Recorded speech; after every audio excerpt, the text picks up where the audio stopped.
Eyes, hearts and minds on Europe now on BBC Two Worlds as we join Joe Coburn for Daily Politics.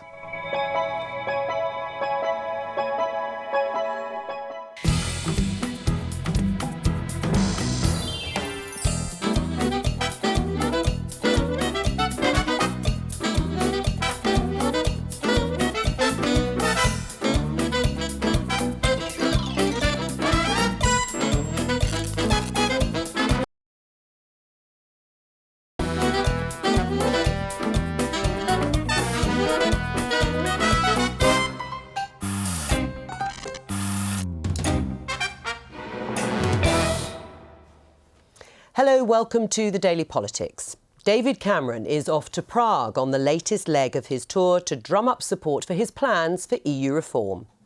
The Prime Minister says he's not in a hurry, despite speculation that he's still aiming for a referendum as early as June. Meanwhile, the EU is facing bigger problems than Brexit as thousands of migrants continue to arrive daily. Can Europe's borderless area survive? They're no longer smoke-filled, and now they let in women. We'll be looking at the role of gentlemen's clubs in political history. The UK is third, Canada is second. But why country in the world?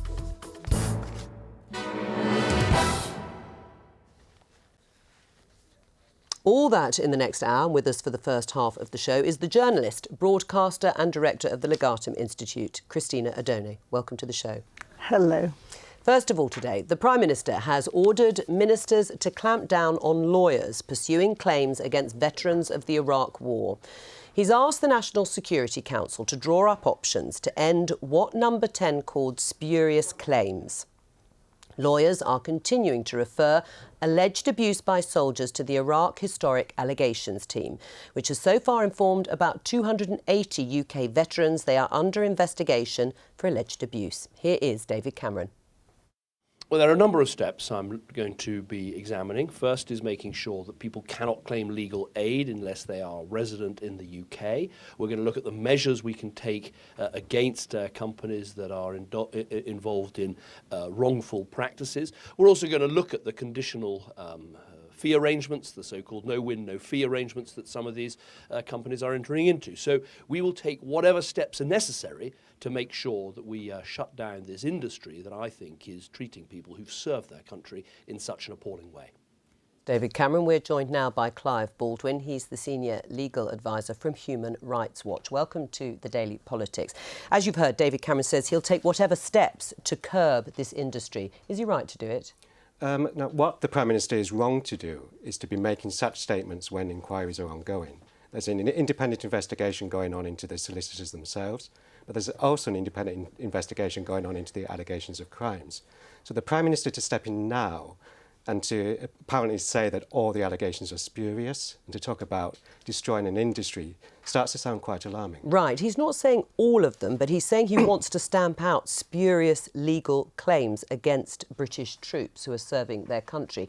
The broad principle, is that something you would support? Yeah, well, the place to decide whether a claim is spurious or not is in the courts. Right. But the industry himself, he is saying, itself should be looked at very carefully, not just individual firms and not just individual cases, but he is calling it an industry. In your mind, that's wrong? That's wrong. What do you think? Well, I think that places like Human Rights Watch have done fantastic work, monitoring what is going on out in Iraq and in other places. The British justice system, of course, whether it's the military or the civilian branch, should be totally accountable. But there is beginning to be a feeling that there are witch hunts going on, that lawyers are taking advantage of, and that this whole, no win, no fee mentality is about getting the money no matter what, rather than a pursuit of the truth, which is what we like to think rule by law means. Do you want to respond to that? And rule by law must mean pursuit of the truth. It's important to say these allegations have not just come from the lawyers. They originally came from the British media, which investigated 10 years ago. They came from the Red Cross. We know they made reports at that time saying they were very concerned about treatment. They've come from people like then Lieutenant Colonel Nicholas Mercer, who was a senior legal advisor of the armed forces in Iraq, who's spoken out at great length about this. And even public inquiries like the Baha Musa inquiry and even the Al Swedi inquiry, though it rejected some of the claims, but it also found some evidence of very serious abuses going on. Right, but what about the point that Christina is making about, at the core of some of these claims, this no-win, no-fee arrangements, that actually some people are being encouraged to come forward, that the number of claims has grown exponentially over the last few years, that in fact is driving a different sort of momentum to claims that are made? Well, the no-win, no-fee, I'm not an expert on this issue, as I understand it, was partly brought in by governments, I think it was the last Labour government, when it started cutting back on legal aid. So it's not to attack the messenger, it's more to say, and remember in these cases, it wasn't a very special case. The UK had invaded and occupied part of Iraq, so it was responsible in governing its citizens. If those people there need a claim, there has to be some measure of accountability. Because if it's right, the reports are right, that actually legal aid is going to be clawed back, if you like, or they're not going to be made available to people who aren't resident in the UK, then that is going to prevent people bringing claims at all. Absolutely. We obviously want everybody to have access to justice. But there is a sniffing sense here that no win, no fee is about the pursuit of money rather than justice. But soldiers shouldn't be above the law, should they? Absolutely not. Nobody should be above the law. But on the other hand, I don't think lawyers should rule everything either. Right. I mean, are firms like Lee Day and public interest lawyers just ambulance chasing? I would say not. And Lee Day and others have been also responsible for other cases. More recently, there was the case of people from the Mau Mau in Kenya in the 1950s, which took 60 years. But in the end, the British government admitted that torture took place on a fairly mass scale because of litigation that was brought in the British courts quite recently. So it's important to say also that the proper place for any allegations against lawyers is with the lawyer's regulatory authority. It's not for the Prime Minister to be saying that whilst the allegation is going on. That does damage the appearance of the rule of law. What do you say to the Defence Secretary claiming that there will be a fear of lawsuits which could then impede the effectiveness of British troops? Well, anyone who actually has gone above the law needs to fear those lawsuits. What you do need is a proper system of independent, speedy investigation, which can clear the innocent quickly, but if anyone is guilty of war crimes, that they are also held accountable quickly. It all needs to be speeded up. Clive Baldwin, thank you. Thank you. Now, something a little different. It's time for our daily quiz. Forget Miss Saigon, the Phantom of the Opera, or Les Miserables. There's a new musical opening in London soon that is sure to break box office records, and the subject matter is Jeremy Corbyn. So our question this morning is, what particular part of the Labour leader's life is the musical concentrating on? Is it A, his alleged motorcycle holiday with Diane Abbott to East Germany, B, his time as a geography teacher, C, his love of manhole covers, or D, his rise to power? And Christina has the joy of giving us the correct answer later on in the show.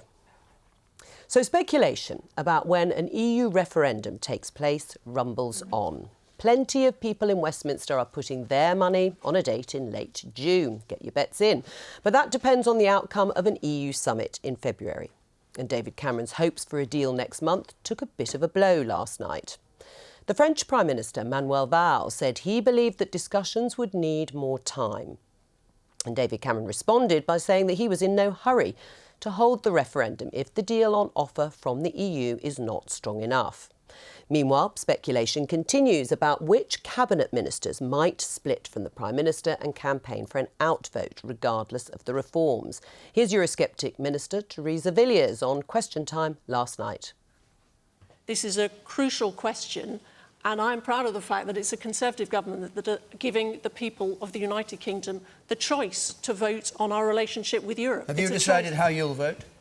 We all need to the outcome outcome of the negotiation. If nothing is brought back, you'd be voting get out. Well, certainly no one is happy with the status quo. The Prime Minister isn't, the government isn't. And frankly, I think, you know, there are many people across this country who would agree that the European Union needs to change. It needs to become more competitive. It needs to be fairer to countries. All right, well, who we are don't out know of the what he's Eurozone. going to come back with, if anything. But if he comes back with nothing, you'll be voting to leave. Well, the government will obviously take a view on... You. We need to wait and see what the outcome of the negotiation is. And then the reality is that every man and woman in this country has the choice. Home Secretary Theresa May, who has so far refused to pick a side, was yesterday seen lunching with leading Eurosceptic Liam Fox, prompting rumours that she could still be persuaded to back the Out campaign. And there are plenty of other big public figures wading in this week. First, the Pope called for Britain to stay in, while this morning actor Michael Caine told the Today programme he was backing Brexit. You've now got, in Europe, a sort of government by proxy of everybody who has now got carried away. And I think unless there's some extremely significant changes, we should get out. Michael Caine on the EU referendum. Well, it all means David Cameron has a lot of work to do, as he keeps telling us, if he's going to secure a deal that he can take to the country as evidence of why we should stay in Europe. Today he leaves the World Economic Forum in Davos in Switzerland to travel to Prague. Well, our correspondent Eleanor Garnier can tell us more. So, Eleanor, another pit stop on David Cameron's tour of European capitals. Are these visits just for show? Well, he's done so many of them, hasn't he? Joe, there's only 4 weeks to go until the EU leaders are going to be in Brussels and trying to find consensus on this. And at the moment, the deal is far from done. So he's got a lot of hard work to do before mid to late February. And the Czech Republic has been one of the most outspoken countries over David Cameron's plans for that 4-year ban on EU migrants claiming in-work benefits. The government there is firmly opposed to anything that might undermine the principle of freedom of movement, and of course firmly opposed to anything that might discriminate against its own citizens. Having said all that, it does want the UK to stay in the EU. It has said that it is willing to find a solution, but clearly they just haven't got to that point just yet. And that's why David Cameron is on his latest stop of his diplomatic tour. And there's been a change of tone, hasn't there? In fact, just in the last week or so, from David Cameron and, it seems, George Osborne in terms of timing of the renegotiation and then a referendum. I know they haven't given explicitly a date, but it did sound like it could happen this year. Now he's in no hurry to get a deal. Is that an admission that his timetable has now been thrown off course, or is that part of his expectation management?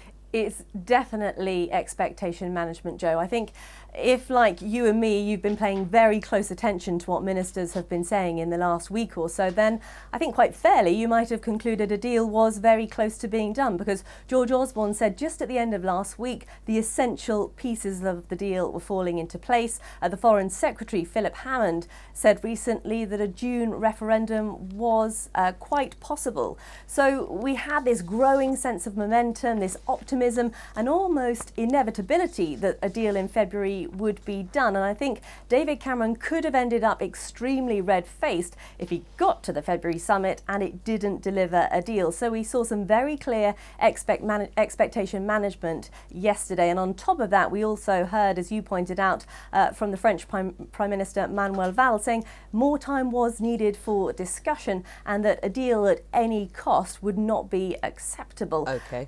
So, yeah, I think the tone has changed in the last week or so. Thank you very much. And we're joined now by Robert Oxley from the Vote Leave campaign. Robert Oxley, David Cameron also told French TV yesterday that he feels deeply European. So that means he's going to campaign to stay in whatever. Well, I do think it is quite clear that the Prime Minister made his decision a long time ago that he was going to campaign to stay in at all costs.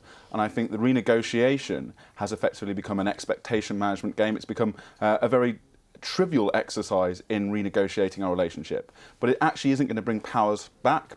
It isn't going to solve the problems that the Prime Minister has said were absolutely key. You know, the OBR, the kind of the independent George Osborne's think tank, have said that they will not have not much effect on immigration. So I think, you know, David Cameron is very much replicating one of Michael Caine's movies. He's gone off to Europe, he's tried to do a smash and grab, but ultimately he's coming home empty-handed. Right. Oh, you've thought about that on the Michael Caine front. I mean, Christina, you're in favour of Britain remaining in the EU, as I understand it. Do you actually think David Cameron is going to get anything substantial, or this is a little bit of a charade? I think this is an amazing courtship, and it's not going to lead to any kind of seduction. But I think that what has been very interesting is seeing the Prime Minister himself, who seemed to be in a rush not only to get the referendum going, but to force a kind of an election in the summer, this summer. I think he's now kicking the ball into the long grass. Do you? Do you actually think he's doing that, or do you think he's actually going to come back after that summit and say, no, it's fine, I've got something, let's have that referendum in June? No, I think we're looking 2017. Do you agree with that? Do you think it's now being kicked into the long grass, or do you think, as I say, this is really part of the sort of showmanship of hard work and struggle, and actually he'll come back with something, or certainly something he feels he can sell? Well, there's certainly a constant exercise in expectation management. I think from our perspective, we have to be ready for the June referendum. We have to be ready to go as soon as possible, because the government may want to go as soon as possible because they want to minimise the scrutiny of the actual renegotiation package, and also because they probably want to actually keep a number of the voices, both within and outside of government, who quite clearly see the interference of Brussels, are unhappy about it, but at the moment are being kept off the pitch about saying things. How much of a disadvantage is it for your campaign if it happens in June? It doesn't leave you much time to start a campaign or have the support of those Eurosceptic cabinet ministers who, of course, have to refrain from saying anything, as we heard Theresa Villiers doing then, until the renegotiation's over. Well, one of the things that I think we will have on our side, and which will actually be an advantage for a June referendum, is we're building that grassroots network which can actually get out there, knock on doors and deliver leaflets. We delivered the leaflets. You have to do more than deliver leaflets. You've got to allay our fears that without being in the EU, Britain is going to be a much smaller, less significant player on the world stage. Well, we're quite clear from the day one. We have said that if we vote to leave the EU, we will do a free trade deal. All the incentives are there because we are Europe's largest market. You don't have to be a political member of the EU to actually trade with Europe, despite the scare stories that frequently emanate from the kind of the pro-Europeans, often the people making the same arguments about the euro. And that actually goes back to my point about the grassroots network, is that we are building that up. We've got street stalls. We had 32 last weekend. We'll have 150 across the country in January. We'll have put out 2 million leaflets in the last couple of weeks, 5 million by the end of January. On the other side, they're having to pay for the deliveries because they don't actually have kind of a grassroots support. What they have is money from Goldman Sachs to pay for a very expensive delivery programme. Aren't there risks to staying in as well? Because people will look at the recent crisis of the euro. We're not part of the euro, but obviously it impacted what happened here in terms of the economy, and the migration crisis too. And won't people think, well, actually, it could be a risk to stay within the EU? I think with Scotland threatening to go out if we are out, with the knowledge that if we are in the trading, within EU for trading, we are much stronger partners. I think we are just not going to let the migrants who are showing up in Germany and France, but not yet here, worry us as much as the other fears. Do you think people are getting more engaged in this debate? I mean, sort of historically, when it comes to political arguments, to referendums, it's really only in the last few weeks that people become engaged. Do you think there is a sense of people already becoming interested in this or not? I think despite Michael Caine's very important intervention Do you think today, it was important, somebody like him? No, I think it wasn't. And I think that the problem is that the debate has not yet caught the public imagination. It has not stirred hearts. I know that there are people like Tim Montgomery and other very, very good observers and commentators who are really, really excited. But I don't think the general public is. Why do you think Theresa May was having lunch with Liam Fox? I think the cabinet ministers will be chatting about what's going on. Obviously, they are being told to keep the Prime Minister's line at the moment. But do you think she's discussed what she can say and do once that's lifted? I obviously can't talk for what Theresa May thinks about this issue. I'm sure she will at the appropriate time. What I would say is that I think the cabinet, we are talking to the cabinet. We hope that cabinet members will come out. Who are you talking to? Because Tim Montgomery says there were 5. I think we're absolutely going to hopefully get cabinet ministers to come out and back us. But what we do see at the moment is that the campaign is slightly shaping up to be an establishment coming out to back staying in the EU at all costs, despite there being very few changes. Whereas those MPs, who the grassroots networks, people who have seen the interference and cost of Brussels, they will be on the other side. I'm quite happy if we're on the side of the people rather than the establishment. Right, so that's how you're going to play it. But, I mean, do you have a problem that cabinet ministers are only allowed to talk in coded language until this negotiation is completed? Well, I think people will be very disappointed to look at the idea that those cabinet ministers who want to stay in the EU, obviously a perfectly acceptable position, but they are they're allowed to make their case. The party is part of that. But on the other side, they're being told to keep quiet, to wait until the renegotiation, despite the fact that what we've seen in the renegotiation terms, we've seen the maximum about what's achievable. The Donald Tusk letter said David Cameron can only get what is about essentially not much, certainly not the fundamental change that he promised the British people. Do you think Labour should be given a free vote on this? Yes, I do. I think the only danger about giving the the cabinet ministers, the green light to speak, whatever their opinions are, is because of the destabilising effect. For Labour to have a free vote, absolutely. Although most of them, it seems, are going to be voting to stay in. Are you going to be on the phone to Michael Caine to get him to front your People campaign? If I knew his number, obviously I'd make that call, but I can't confess to hanging out with celebrities. I think my job is more about chatting to the celebrities in Westminster, which is obviously yourself. Apart from the ones here, of course. Of course. Robert Oxley, thank you. Now, if I said I was off to a club after the show, you might think my Friday night had started early. I'm not, unfortunately. But anyway, here at Westminster, that could also refer to London's gentlemen's clubs. They're mostly no longer exclusive to men, and they've played a big role in shaping our political history. Giles has been off to the smoking room to find out more. I'm sure he has.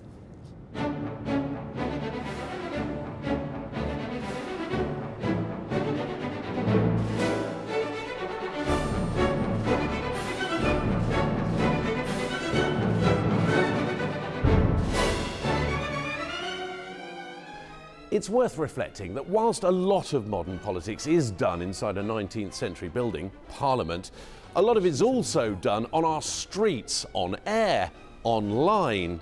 So why have I come to the smoking room of the National Liberal Club? Obviously smoke in here anymore. Well, because clubs have always had, and to a certain extent still do, a role in modern politics. There's the Great Fire of 1834, which not only devastates Parliament, but for the next 30 years, Parliament is a building site, and you can't run the country from a building site. So a lot of the functions that we now associate with Parliament happen because MPs go in exile into their clubs, and they are literally running the country from London clubs. So Parliament's been a building site.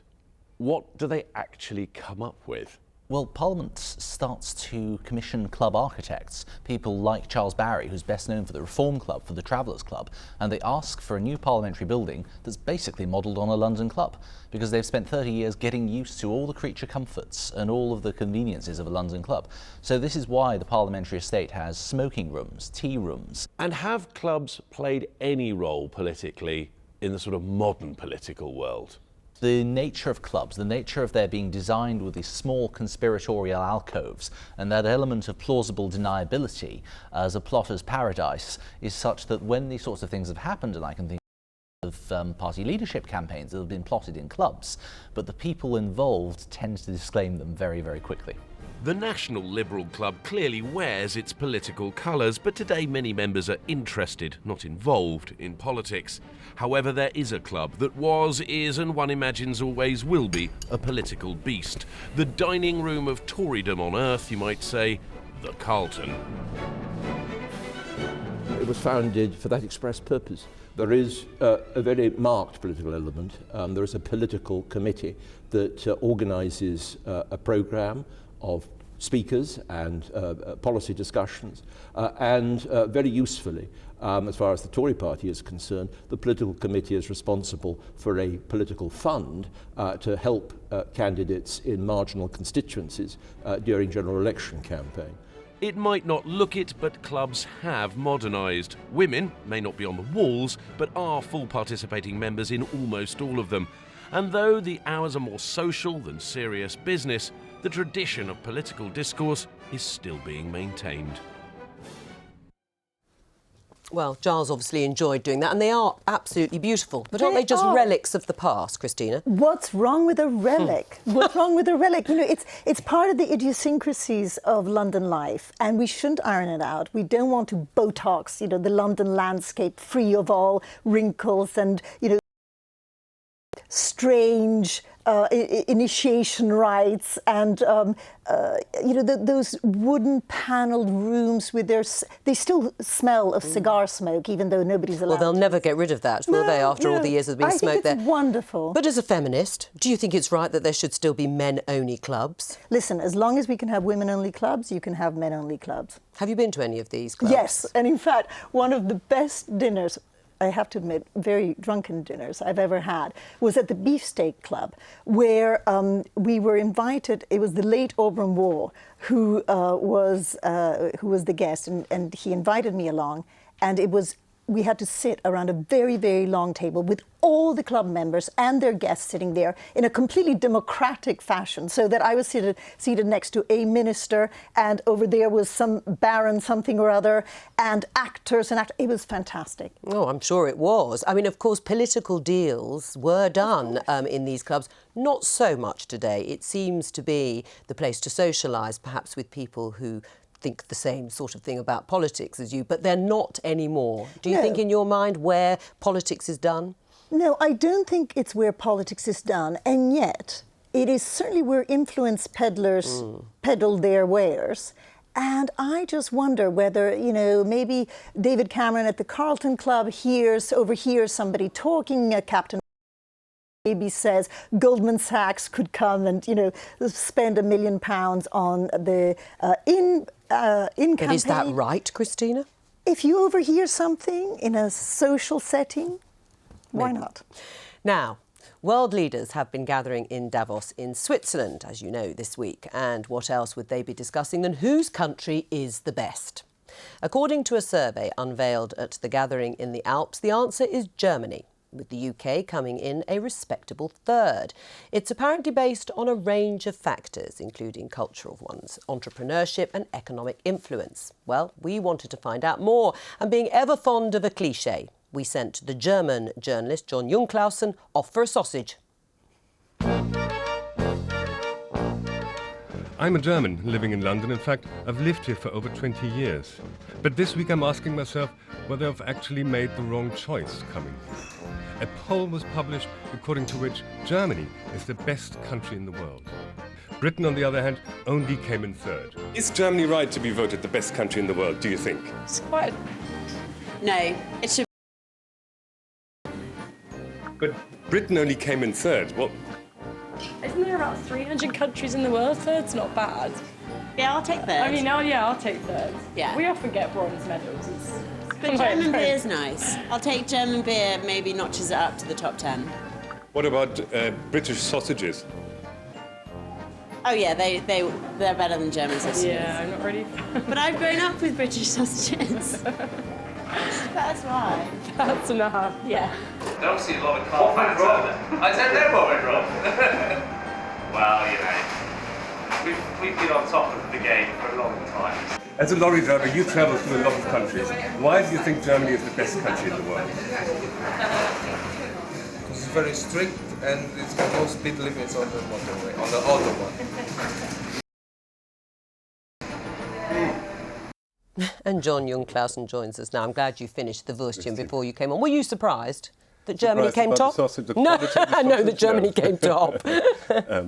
No, actually. I think Angela Merkel was voted Person of the Year by Time magazine. Germany was in the news for the last few years as a leading force in the European question, in the Euro crisis. The migrant crisis, obviously, threw her back into the headlines. So it makes sense that people talk about Germany, read about Germany more and talk about Germany more in everyday news. Right, it isn't a surprise. I mean, looking at the sort of factors that they included, cultural ones, economic influence and entrepreneurship, certainly on economic influence because of the size of the German economy and its impact, and perhaps on entrepreneurship too. Cultural factors, would you agree? Best in the world? Not on cultural factors, but what was so funny was the Legatum Institute actually publishes its own prosperity index, where Germany comes down to the 14th, and I'm sad to say Britain ranks 15th. But the reason that Germany doesn't do as well on our prosperity index is because you don't have such an entrepreneurial spirit or startups. Startup costs are much more expensive in Germany than in Britain, for instance. And we've got more kind of, doers and shakers than you guys do. Yes, it's true, but I guess the flip side to that is, of course, Germany relies on the Mittelstand, on family-run companies who export, yes, who make Germany the export champion because they produce the goods that the Chinese But isn't want. it about manufacturing? Isn't it the manufacturing prowess of Germany that sort of stands out rather Exactly. than, as Christina is saying, the sort of get up and go, perhaps because we don't quite have the same level of manufacturing as Germany? No, I agree. Although, of course, if you look at the Volkswagen scandal about diesel yes. emissions, Germany can also do softwares. Yes, I'm sure. Yes. But I'll tell you what I thought was very interesting, and I think that this is really Angela Merkel's incredible gift to her people. I think there's now the good German. I think that the German people have now started to feel really proud, even though they have all their headaches and, Cologne, and yes, they're wondering, are we right in being so welcoming? But boy, oh boy, have they crafted a new national character, and it's the noble German rather than the Nazi Do you think they have been able to at least deal with the past in a way that they can move on? Oh, absolutely. And the world is looking at them differently. And when I compare it to what we are doing to ourselves with these road statues and, hate, self-hatred, colonial empire, do you know what? I think Germany's the way to go. Do you think it's down to Angela Merkel, though, mainly? Well, I mean, every country needs an inspiring figure at the top. I think that always helps. But it's also history. I think that the Führer has now finally vanished in the mist of history. It's the next generation. I mean, the people who are about to get interested in politics now don't even remember the fall of the wall. Yes. Which is 25 years ago. So it really is time has elapsed. Moving back. The news that Germany is now the best country in the world, enough to draw you back home? Oh, maybe for the summer holidays. But you're staying put in Britain. I think I might stay here. John Jung-Clausen, thank you very much. It's time now to find out the answer to our quiz. Christina, can you remember the question? It was, which particular part of Jeremy Corbyn's life is the focus of a new musical? Is it A, his alleged motorcycle holiday through Eastern Europe? B, his time as a geography teacher? C, his love of manhole covers? Or D, his rise to power? Please tell me that it is the ride with Diane Abbott in Eastern Europe. Oh, I think it is. It's his rise to power. No, it is the ride through. I think I've seen the picture of the motorcycle. I love it. So does that mean you're going to be getting tickets then, Christina? You bet. In fact, I'll invite both of you on. Oh, will you? Oh, well, there you go. Actually, I would have liked to see the production of the manhole cover story, how they put that on stage. John, I was going to say that will be the sequel, won't it? John Jung-Clausen, especially for you, but we'll take you up on that. Thank you very much, Christina. It's just gone 12:30. Coming up in a moment, it's our regular look at what's been going on in European politics. For now, though, it's time to say goodbye to Christina. Thanks for being with us today. For the next half an hour, we're going to be focusing on Europe. We'll be discussing the migrant crisis still gripping the EU and the fraught relationship between Brussels and the new government in Poland. First, though, here's Ellie Price with our guide to the latest from Europe in just 60 seconds.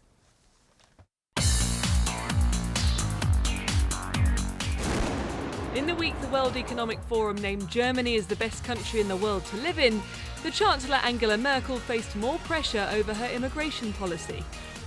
The EU lifted sanctions on Iran after the International Atomic Energy Agency certified nuclear activities. Multilateral and national economic and financial sanctions related to Iran's nuclear program are lifted. The EU steel industry cannot rely on public funds to survive, says the Competition Commissioner, while not ruling out further anti-dumping measures aimed at China. The French President François Hollande set out a £2 billion job creation plan in an attempt to lift France out of what he called a state of economic and social emergency. The EU criminal database is to include non-EU citizens in an attempt to reduce the risk of another Paris-style attack. And in the UK, 10 million homes received a pro-Europe campaign leaflet through their doors. Leave campaigners kindly offered to return them all to sender.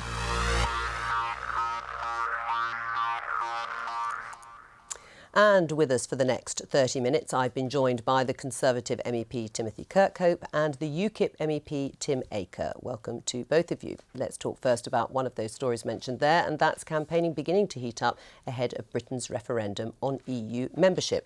How's it looking to you now? The Prime Minister's in no hurry. Manuel Valls says there's still a lot of work to do. I think there is quite a lot of work to do, but I think the Prime Minister's made a lot of progress. Do you? In well, which I'm regard? talking to people in Europe every day, and certainly the feedback I'm getting is very positive. On which areas? Oh, I think particularly in relation to the questions of freedom of movement. That is a tricky one, we know that, and that has to be sorted out, and I think he is making progress in his discussions. Equally well, I think, on the question of the terms like ever closer union, I think that is making progress in getting the right kind of terms and the right kind of agreements. Which way will you vote? I will see what the Prime Minister comes back with. If he can actually give us a positive outcome, and I'm pretty confident, more confident than I was that he will, then I will of course support him, and I will support remaining in the European Union. As it stands now, though, you'd vote out?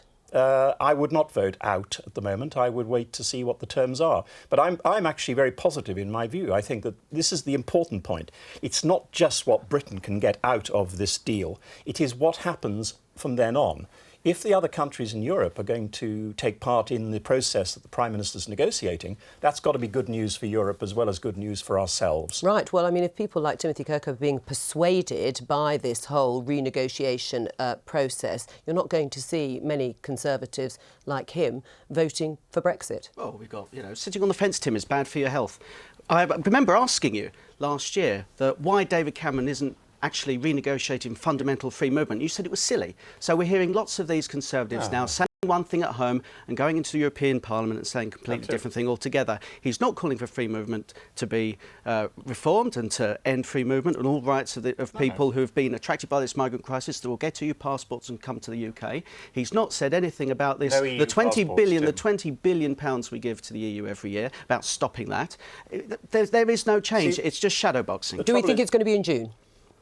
Both of you? Sooner the better. Sooner the better, I agree. But Tim is wrong about some of the things he says. Passports, EU passports, Tim, do you know how long it takes to get a passport in Germany? 8 years? 10 years in Italy? How long does it take to get a passport here? 5 years. You really just don't know your facts. You just rant on. That hasn't stopped the mass immigration, which again, you just talk a lot of scaremongering. We're going to talk about immigration in just a moment, so you can hold your fire. Now, the EU is in the grip of a migrant crisis, and it's not about to go away.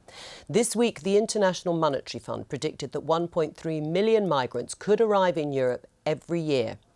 French Prime Minister Manuel Valls has warned that Europe's migration crisis poses a direct threat to the future of the EU. And there's evidence that Schengen, that's the EU's passport-free travel zone, of which the UK isn't a member, is already unravelling, as member states reintroduce border controls to try to stem the flow of people fleeing conflict zones in the Middle East and elsewhere.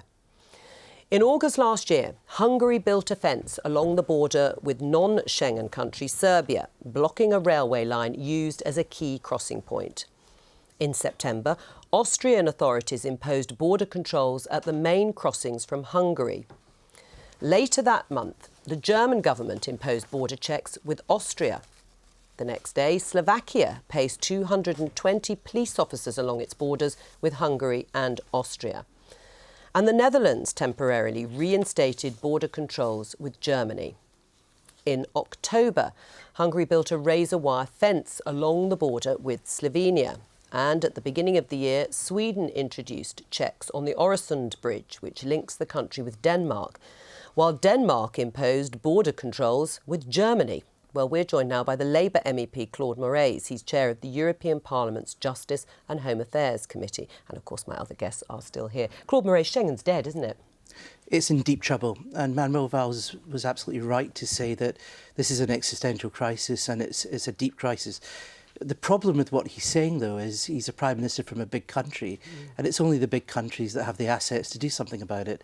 When he says it's the EU has limited assets to do anything, institutions that is, Frontex, the Asylum Support Office. I mean, these are minimal assets. Frontex is not some sort of big military agency. It's a bunch of civilians doing a job on minimal budgets. It's the big countries that can do something. Now, whatever your view on the migration crisis, whether you think Germany was a pull factor, whether you're generous about the migration crisis, in the end, to deal with this, to have a tough external border, for example, the border agency, to have relocation, whatever your view, it is the countries like France, the big countries, who will have to do something now to create integrity on our external border and to create an organised and compassionate response. Yes. There's no other way out of this. I mean, we even if Germany had not done what it had done, we would have had a global crisis. Would it, though, have been on this sort of scale? I suppose we'll never know, will we? Let me tell you one reason why. 85% of refugees now in Turkey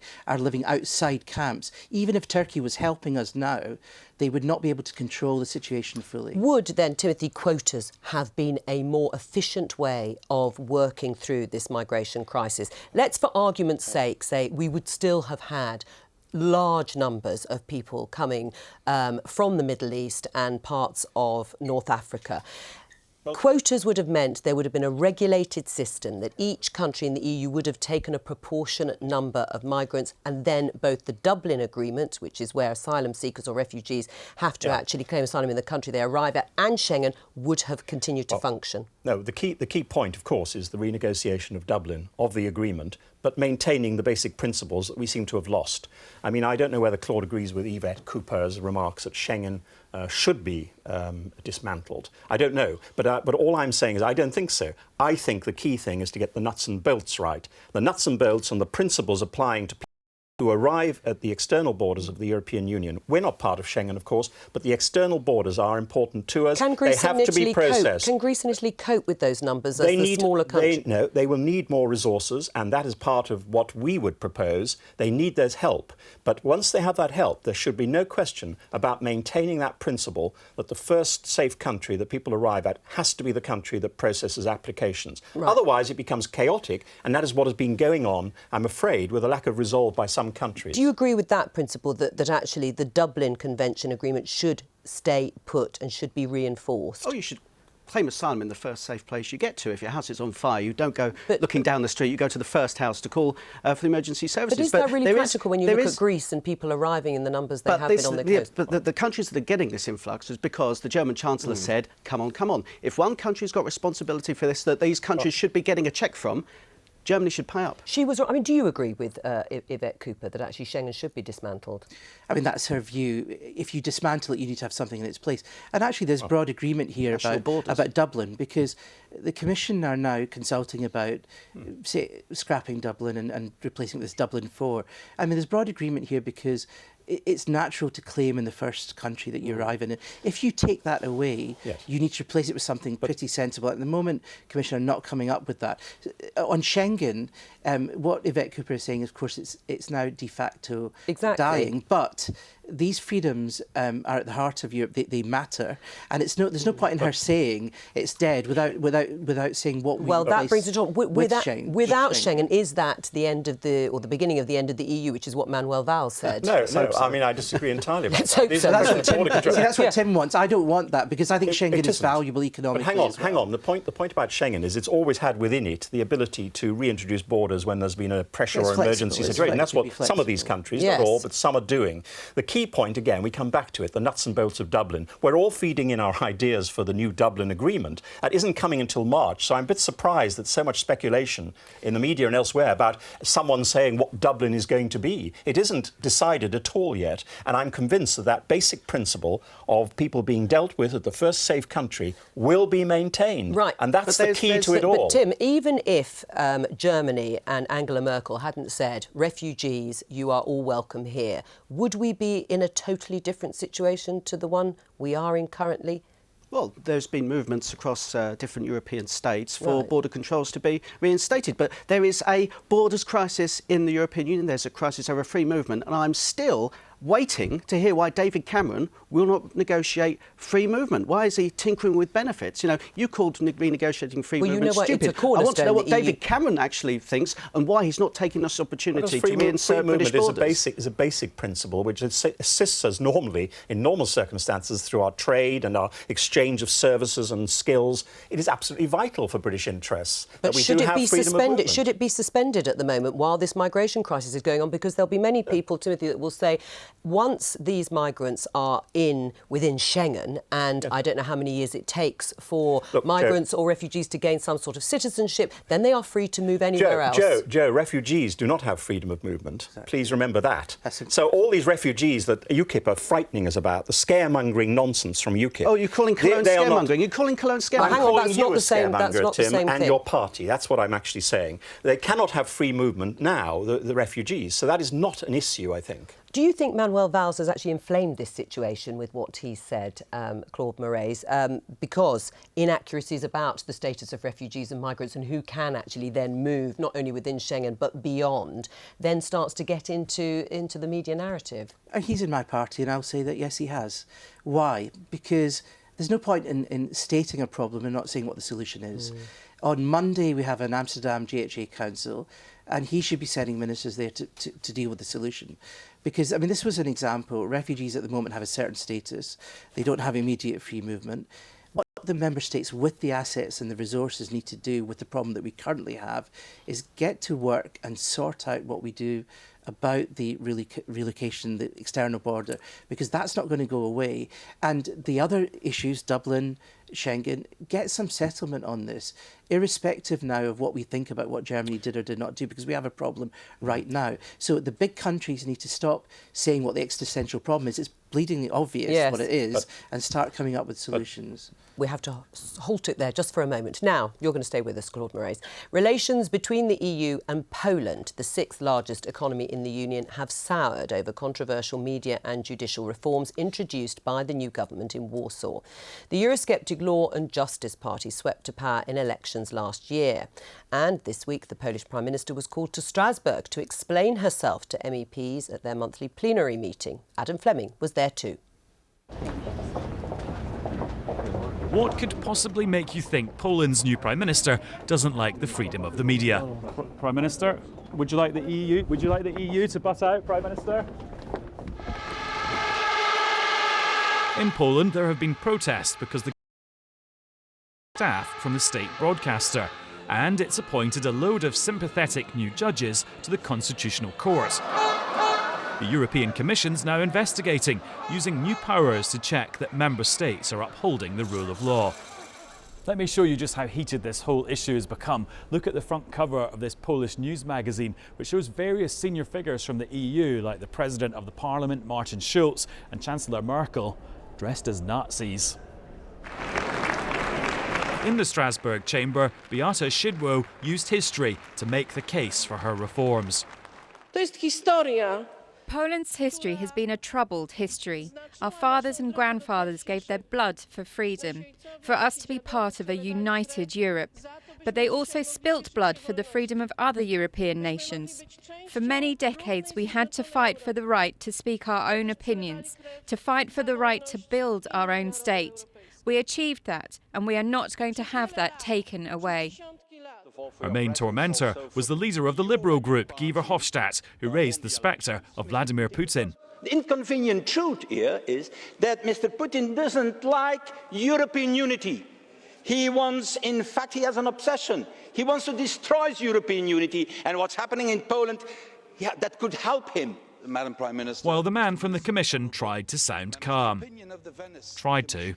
All members of the European Union have signed of their own free will and ratified by the national parliaments European treaties, thus entering into obligations as far as maintaining the rule of law is concerned. But what about Law and Justice's parliamentary allies, the British Conservatives? It's quite strange that they choose this particular issue For example, when countries broke the Stability and Growth Pact, they didn't use this procedure. When countries like Greece do not play their role in defending the external borders of the Schengen under the agreements they signed, they don't come in. But suddenly you have a more Eurosceptic government and they just... For supporters of the Polish government outside, some who travelled by bus for 16 hours for this, it's a question of where power lies, with the EU institutions or with the individual member states. Prime Minister, how did it go? Do you think you convinced them? If the Commission rules the Polish Prime Minister is acting undemocratically, she faces the prospect of losing her right to vote at future summits. Oh, and she still wouldn't answer my questions, even the nice ones. Prime Minister, did you have a good trip to Strasbourg? Well done for trying, Adam. Keep going there in Strasbourg. Tim, doesn't the EU have a right to investigate and look at what's going on in Poland? Oh, it does. It can have its say like any democratic chamber, but I think there's something untoward about dragging a elected Prime Minister to the European Parliament to put them on the naughty step and say, now you, don't do this. Had its problems with democracy. Look at the time they've asked countries to vote again. So maybe it should get its own house in order before lecturing other member states. Well, except all EU member states have signed up to the idea that the Commission can investigate whether countries are upholding the rule of law. And it seems there are claims that the Law and Justice Party in Poland are threatening that rule of law and democracy. So doesn't the EU have a right to do what it's doing? I mean, the Commission has, of course, a right always to investigate any allegations about the treaties. So you support it? I have to say, no, what I say is this. Poland is one of the most lively democracies now. Since it threw off its sort of autocracy of the Soviet Union and become independent, it has actually developed its politics in a very lively way. And the last party in power certainly didn't like the new party getting an absolute majority, the PIS. And ever since then, they've been trying to sort of cause problems. I don't know what the answer to this is. All I do know is that the Polish government seem to have, in my view, very good reasons for what they have been doing. And I frankly think the Commission should investigate, but certainly the European Parliament, which is taking upon itself clever investigations based on a political approach, I think that is not the right forum for this at all. I mean, the reports are that the Law and Justice Party in Poland has replaced constitutional court judges and public media executives in a professed drive to restore Poland to traditional values. Is that a worry? Well, it's up for the Polish people to decide. It's not for anyone else that doesn't have a mandate to interfere. If the Polish people don't like it, they'll vote them out of the next election. The previous government was the government that actually stuffed the court with its own appointees. Well, and that is the point, of course, that the Polish Prime Minister is making, that actually they are just trying to redress the balance because the media and the courts were packed with people from the previous government. Yeah. Nothing wrong with that, is there? And the problem here is that, I mean, I watched the debate and many of my colleagues who feel that, yes, the Commission has a role in this, as it did with Hungary, in redressing what are alleged breaches, and the Commission has a role. I mean, even Tim acknowledged, you know, we can do it, and it's there. It does backfire when you have this kind of enormous theatre where she got the last word, by the way. Yeah. You saw Timmermans. She put her hand up and said, please, Mr. President, can I have the last word for the sake of Poland, my nation? Timmermans made a great play for, you know, the treaties and rule of law. And these breaches are of concern to widespread breaches, and they will be investigated by the Commission. The Commission ended up looking like the bad guys. She ended up looking like the heroine. And that's how it looked. And so does it make you feel queasy, though, watching What it makes that? me feel like is this is probably not the way to do it, to have this kind of court of public opinion where you target an individual country, and it's probably not the way Every time they do forward. that, when they got Tsipras in, the Greek Prime Yes. Minister, it was Yeah. like a show trial. Exactly. Guy It's not the way Verhofstadt forward. was nearly, you know, waiting to jump over his table to go and take a swing at him, it looked like. I mean, It's not the way you know, forward. they all It's not get the way on their European high Parliament should horse. behave at all. Right. I mean, and does it actually have the desired effect? Well, she's probably a hero. It has the opposite effect. She left happy. She left happy and she came willingly. And she was, but by the way, she was treated with respect. Timmermans' arguments were powerful. You sign up to these things, and it wasn't a deviation from the law. I mean, I think it was a pretty. But remember, she And it's wasn't interesting obliged. But she wasn't I was going to say she obliged comes, you She see. volunteered to come. Yes, That's and the point. And Tsipras And now we have Denmark too with its asylum law. We're still waiting for Cameron, aren't we? And the problem with all of this is that you have many laws now which could could be breaching treaties. So we have to get a way of the Commission examining this without making this kind of theatre where it completely backfires. Right. I mean, what happens now?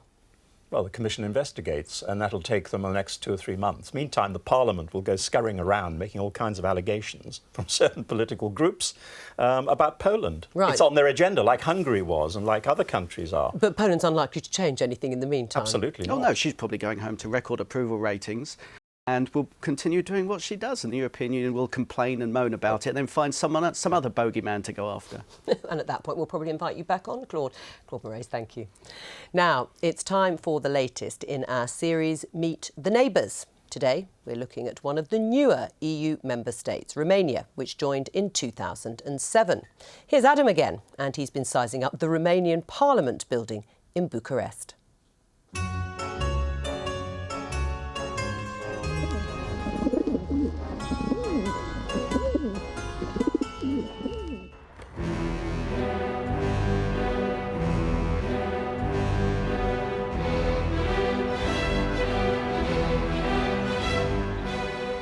Who would build a palace like this? The Ceausescus, of course, the husband and wife dictator duo who ruled Romania for more than 2 decades. Now it's the country's parliament,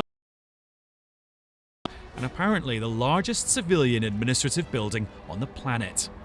Tour guide Irina rolled out the red carpet for me after Romania's MPs gave us permission to film. The first thing you notice, it's like a museum for chandeliers. 5,000 of them. It is said that they got this idea of having these beautiful lamps once they were in a state visit in France in the 70s, moment when they have visited Versailles. Elena Ceausescu was impressed seeing those beautiful lamps, and she thought that it would be great to have them here. And how about his and hers matching staircases? The steps are smaller than usual because the Ceausescus were quite short, but liked a big entrance. Those curtains weigh a ton, you know. In this place, there's a lot of marble here. All that marble makes this the heaviest building in the world. Parliament's not sitting today, so the corridors are pretty quiet. But Romania went through a political crisis last year. A fire in a Bucharest nightclub, which claimed 60 lives, led to the resignation of the Prime Minister over allegations of epic corruption. Talking of epic, check out the ballroom. It's 5 stories high. There's room for a symphony orchestra, and you can get a sports car through the doors. As a Romanian person, how do you feel about this building and its vastness? First thing, we didn't need such a building in those. It was built with a great effort, so that's what I need to appreciate myself. The effort of the people that have worked for this building, as there were more than 1 million people involved in this grand project. And I should say that the urban myth is that Ceausescu wanted this skylight to open so that his helicopter could land in here. If he couldn't escape that way, there's always the spooky basement. Is it true that down here there's a nuclear bunker? Yes, it's true. Not only one, but 2 of them. Sadly, Top Gear beat us to it. They staged a race down here a few years ago. And here's our final stop, the grand balcony with the specially lowered parapet so that Ceausescu looked nice and tall when he addressed the Romanian people from here. Of course, he never did that before this massive building could be finished. Well, that was Adam. It's enormous, that building. Just seen there. I mean, do we underestimate how bad the histories of some of these newer members of the EU have been, how difficult it is for them to sort of come into a club where there are countries like Britain, France and Germany? Yes, but I mean, the interesting thing is to see them recreating their history. I've noticed that particularly. People talk about the EU becoming this single bloc, but as long as you've got countries like Romania, Poland and a Czech Republic coming in, throwing off the sort of Russian history, and even in some cases the German history before it, and creating again their own real history of their own, the pride in their country, then I think that's quite a good safeguard for us. Is it realistic to have countries that are so wide apart, where the disparity seems to be so huge, not just in economic terms, but in cultural terms too? Well, you've got these countries that, I was for when the Berlin Wall came down, and I can't imagine the horrors of living under communism, and I think anything that we've got now is better than what they went through. So, if the people want it in these countries to join the EU and so on, that's for them. That's, it's for the people to decide. Right. It's a variety, actually, which I think is quite, as I said, a good and positive thing about the EU.